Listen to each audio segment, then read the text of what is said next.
You a very happy International Yoga Day 2020। Thank you so much श्रीमान नरेंद्र भाई मोदी, जिनके अथाग प्रयास से ही ये भारतीय संस्कृति की अनमोल योग विद्या है, जिससे हमने पूरे विश्व को एक सूत्र में जोड़ा है। इस साल के योग दिवस में दो बड़े चीज़ों की घोषणा हुई थी, जिसमें है first my life my yoga video blogging contest organise हुआ था, और दूसरा जो है आपको योग करना है घर पे रह के, stay at home, I do योग एट होम, योग विथ फैमिली। घर पे रह के परिवार के साथ योग करना है। Healthy and happy morning to all of you.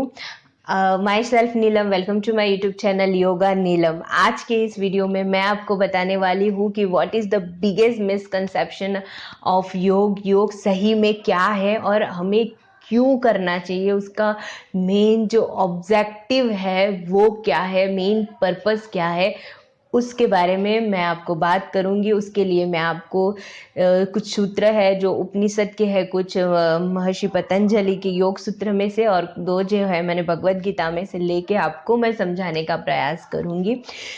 तो चलिए शुरू करते हैं आज का ये वीडियो, जिसमें सबसे पहले तो मैं बताऊंगी कि योग क्यों करना है। शरीर माध्य खलु धर्म साधनम, यानी ये जो शरीर जो है एक मीडियम है हमारे कर्तव्य को पूरा करने के लिए। This is a one kind of machine जिससे आप रोज अपने नित्य कर्म करते हो। पहला सुख है वो निरोगी काया, तो हमें सबसे पहले तो इस मशीन को आउटर जो बाहर दिख रही है, जो अंदर है उसको जो है अच्छे से ठीक करना है। तो इसके लिए हमें योग करना है, स्वस्थ रहे इसके लिए, निरोगी रहे उसके लिए हमें योग करना है।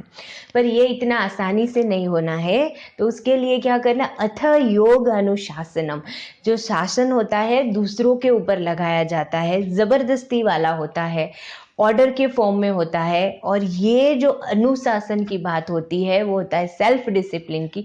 शुरुआत को करने में थोड़ा सा हमें कष्ट लगता है, लेकिन उसका जो एंड है that gives you divine happiness, eternal happiness.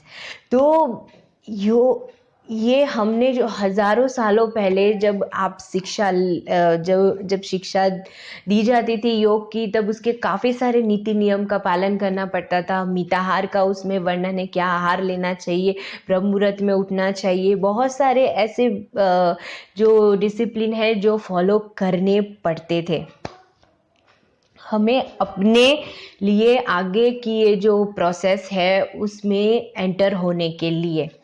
तो ये भी जो डिसिप्लिन है वो इतनी आसानी से नहीं होना है। उसके लिए हमें सतुदीर्घ काले न निरंतरे सत्काद सेवितो डडभूमि, every day systematically, scientifically, regularly, without fail, with interest, with commitment, हम जब ये करेंगे तभी ये पॉसिबल होना है। चलते हैं भगवत गीता में बताए हुए वो दो सूत्र, जिसमें बताया हुआ है कि योग यानी क्या है। योग कर्मसु कौशलम, यानी कर्म में कुशलता का नाम योग है। कर्म यानी क्या, दिन भर जो आप नित्य कर्म करते हैं उसे कहते हैं कर्म, और उस हर एक कर्म में कुशलता प्राप्त करना। कुशलता यानी इतनी कुशलता प्राप्त करना, इतनी इफिशियंसी जिसमें ज़ीरो एरर हो। लाइक आप खाना बना रहे हो, सिलाई बुनाई, आप जॉब कर रहे हो, कुछ भी जो कार्य करते हो, खाना भी, लेट्स से एग्जांपल ऑफ आप खाना खा रहे हो तो इतने फोकस से, इसके उतने कंसंट्रेशन के साथ आपको खाना है कि तब आपके जो थॉट्स है वो सिर्फ आपके जो खाना खा रहे हो पूरा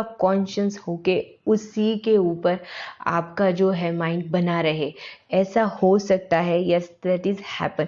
अगर वो होगा, खाना खाना आपका ये कर्म है, अगर आपने वो कर्म जो मैं बता रही हूँ कॉन्शियसली कंसंट्रेशन के भी, दूसरा कोई थॉट्स आपके अंदर खाने के अलावा और ना आए, तो ऐसा होगा तो खाना जब अंदर जाएगा तो आपको पचाने की ज़रूरत नहीं पड़ेगी, वो अपनी इफिशियंसी दिखाएगा और उसमें आपको कुशलता प्राप्त होगी। मतवम योग उच्चते, यानी क्षमता है वो योग की एक उच्चतर स्थिति है, जिसे कहते हैं आप लाइफ में हर एक दिन सेम नहीं होता है, पर छाँव जो है वो चलता रहता है। कोई जो आप कार्य करते हो उसमें सफल भी हो सकते हो, निष्फल भी हो सकते हो। तो लेकिन उस परिस्थिति में माइंड की स्थिति है वो स्टेबल हो। गश्य चित्त वृत्ति निरोध। अब योग जो है वो क्या कहता है, चित्त वृत्ति निरोध। चित्त यानी ये माइंड, चित्त और वृत्ति यानी आपका विचार, और निरोध करना यानी पूरा विचारों से खाली कर देना। आपका माइंड अगर बिना विचारों के, आप कभी अज्यूम भी कर सकते हो, कैन यू इमेजिन, आपके अगर माइंड में थॉट्स ही नहीं रहेंगे तो क्या होगा। आप और सिर्फ आप, तो आपको उस चीज़ से जोड़ना है जो ये विचार नहीं है। That is the secret of yoga. आप अपने आप ढूंढने का प्रयास कीजिए, क्योंकि yoga is self to self journey. तो अब ये जो वृत्तियां है वो ऐसे ही कंट्रोल में नहीं आनी है। उसके लिए एक सूत्र है, चले वाते चलम चित्तम, निश्चले निश्चलम भवते।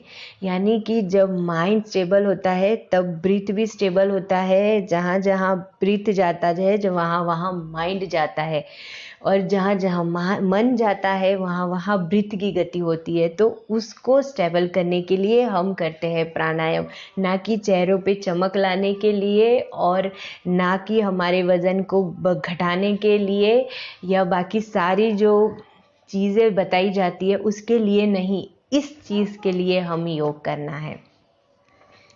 तो अब चलते हैं वो बिगेस्ट मिसकंसेप्शन जो होता है कि योग और रोग, योग मिटाए रोग। तो बेसिकली जो है योग और रोग, योग मिटाए रोग सही है। जैसे आप छाछ बनाते हो और उसमें से मक्खन निकलता है ना, तो वो मक्खन एज अ बाई प्रोडक्ट है। उसके लिए आपने बटर बनाया, आपका काम तो था छाछ बनाना, लेकिन मक्खन अपने आप आ गया। तो वो जो है, जो कमर की चर्बी घटाना, पेट की चर्बी कम होना, जो चेहरे पे चमक आना, थायराइड, बीपी, डायबिटीज़ के लिए जो भी योग सिखाते हैं, घुटनों के दर्द के लिए, वो सारी चीज़ें ना एज अ बाय प्रोडक्ट जब आप सही योग करते हो ना तो वैसे ही मिल जानी है। तो क्यों हम जो एक्चुअल योग है उस पर फोकस क्यों ना करें, हमें उस पर फोकस करना चाहिए। तो ये जो बड़ा मिसकंसेप्शन है, आज के वर्ल्ड में बड़े बड़े योग गुरु बताते हैं, ना ही गलत भी नहीं है, क्योंकि आप लोगों ही हमें सिखाया है, मुझे ये कम करना है, मुझे इसके लिए बताओ। कोई हमें पूछता ही नहीं है कि मुझे स्वस्थ रहना है। कोई 1% इंसान, मैंने नहीं, एक से बहुत कम % इंसान होंगे जो बोलते होंगे हाँ मैं योग करती हूँ, मैं स्वस्थ रहने के लिए योग करती हूँ। अगर किसी को बोला जाए कि मैं योग करती हूँ तो बोले आपको कोई प्रॉब्लम है, आपको कोई बीमारी है, आपको कोई, इस तरीके से क्वेश्चन पूछे जाते हैं। तो क्यों, जो योग जो है स्वस्थ रहने के लिए किया जाता है। रोगी जो है, आज के समय में इतने डिसीज बढ़ गए हैं, समय को देख के, लोगों की मांग को देखते हुए ये योग और रोग, योग मिटाए रोग का सूत्र अप्लाई हुआ है। योग टीचर, मेरा ये फर्ज बनता है कि मैं आपको बताऊं कि योग एक्चुअल में क्या है, और योग जो है क्या नहीं है, योग से क्या होता है, वो मैंने आपके सामने रखा। अब आपको जिस स्तर पे ले जाना है योग को ले जाए, उस स्तर पे ले जाते हैं। शरीर को हिलाना डुलाना आसन नहीं होता है। जहाँ आप बैठे हो, मैं अभी बैठी हूँ, कमर गर्दन हेड मेरा स्ट्रेट है, मैं आपसे बात कर रही हूँ, मैं कॉन्शियस हूँ, मैं उसमें स्थिर हूँ, मैं सुख हूँ। स्थिरम सुखम आसनम, इसे कहते हैं आसन। ये है आसन का एक्चुअल मीनिंग, ना कि आपको हिल शरीर बॉडी के पोस्चर जो है उसमें रहना। ये जो है तैयारी करनी है प्राणायाम के लिए, जिसमें आपको बैठे रहना होता है, मेडिटेशन के लिए जिसमें आपको आधा घंटा 20 मिनट घंटों तक बैठे रह के ध्यान करना होता है। उसके लिए आपको बॉडी को प्रिपेयर करना होता है, वो स्टेबिलिटी के लिए आपको आसन करना है। तो ये अब आप ध्यान में रखिए कि आपको किस लेवल पे योग करना है, वो आपके हाथ में। अगर आपको मेरी कोई बात समझ में नहीं आ रही, आप मुझे कमेंट करके पूछ सकते हैं, मेल करके भी पूछ सकते हैं। I am here to solve your query, but this is my responsibility to clear what is the actual yoga. वो मैंने आपके सामने रख दिया है। अब आप पे रहकर योग करें, परिवार के साथ योग करें, उनको योगमय बनाए। Thank you so much for watching my video. मेरी चैनल पे पहली बार आए हुए तो सब्सक्राइब करना ना भूलिएगा, पास में बेल आइकन है उसको क्लिक कर दीजिएगा। Thank you so much for watching my video. आपका दिन शुभ हो, मंगलमय हो।